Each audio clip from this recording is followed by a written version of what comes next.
ভারত থেকে নেমে আসা উজানের ঢল ও টানা ভারী বর্ষণের ফলে তিস্তা নদীর পানি ডালিয়া পয়েন্টে বিপদসীমা অতিক্রম করেছে। সোমবার 15 সেপ্টেম্বর সকাল 6টায় তিস্তার পানি ডালিয়া পয়েন্টে বিপদসীমার 3 সেন্টিমিটার উপর দিয়ে প্রবাহিত হচ্ছে। এদিকে তিস্তার পানি নিয়ন্ত্রণে রাখতে লালমনিরহাটে হাতীবান্ধায় অবস্থিত দেশের সবচেয়ে বড় সেচ প্রকল্প তিস্তা ব্যারেজ পয়েন্টে 44টি জলকপাট খুলে দিয়েছে কর্তৃপক্ষ। এভাবে পানি বাড়তে থাকলে যে কোনো সময় তিস্তা নদী তীরবর্তী গ্রামগুলো বন্যার কবলে পড়তে পারে বলে আশঙ্কা করছেন স্থানীয়রা। তিস্তার চরাঞ্চল ও নদী তীরবর্তী বাসিন্দারা জানিয়েছেন, টানা কয়েকদিন ধরে ভারী বৃষ্টিপাত ও ভারতের উজানের পাহাড়ি ঢলের কারণে তিস্তার পানি বাড়তে শুরু করেছে। এতে তিস্তার চরাঞ্চলের নিম্নাঞ্চলের বেশ কিছু এলাকায় পানি ঢুকতে শুরু করেছে। এতে আতঙ্কিত হয়ে পড়েছেন নদী সংলগ্ন এলাকার বাসিন্দারা।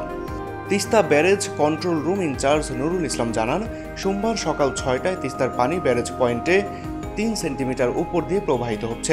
বন্যা নিয়ন্ত্রণে তিস্তা ব্যারেজের 44টি স্লুইস গেট খুলে দেওয়া হয়েছে। সতর্ক অবস্থায় থেকে পরিস্থিতি পর্যবেক্ষণ করা হচ্ছে বলে জানান তিনি। তিস্তা নদী সংলগ্ন গাড্ডিমারি গ্রামের বাসিন্দা কদম আলী বলেন, প্রচুর পানি আসছে ভারতের উজান থেকে। ইতিমধ্যে নিচু এলাকায় পানি ঢুকতে শুরু করেছে। এভাবে পানি বাড়তে থাকলে যে কোনো সময় আমাদের এই গ্রাম পানিবন্দী হওয়ার আশঙ্কা করছে। ডালিয়া ডিভিশনের নির্বাহী প্রকৌশলী অমিতাভ চৌধুরী বলেন, আজ সকাল থেকে পানি ডালিয়া পয়েন্টে বিপদসীমার 3 সেন্টিমিটার উপর দিয়ে প্রবাহিত হচ্ছে।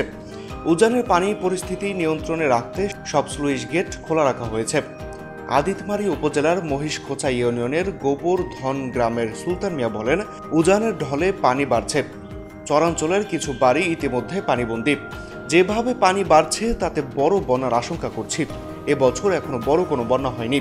লালমনিরহাট পাউভর নির্বাহী প্রকৌশলী সুনীল কুমার বলেন, উজান থেকে পানি আসায় তিস্তার পানি বাড়ছে। তবে পানি বৃদ্ধি অব্যাহত থাকলে নিম্নাঞ্চল প্লাবিত হতে পারে। তাই নদী তীরবর্তী এলাকার বাসিন্দাদের সতর্ক থাকতে বলা হয়েছে। আমরা সার্বক্ষণিকভাবে পরিস্থিতি পর্যবেক্ষণ করছি। লালমনিরহাট জেলা প্রশাসক HM রাকিব হায়দার বলেন, নদী তীরবর্তী এলাকার খোঁজ খবর নেওয়া হচ্ছে। বন্যা দেখা দিলে তা মোকাবেলায় প্রস্তুতি নেওয়া হচ্ছে।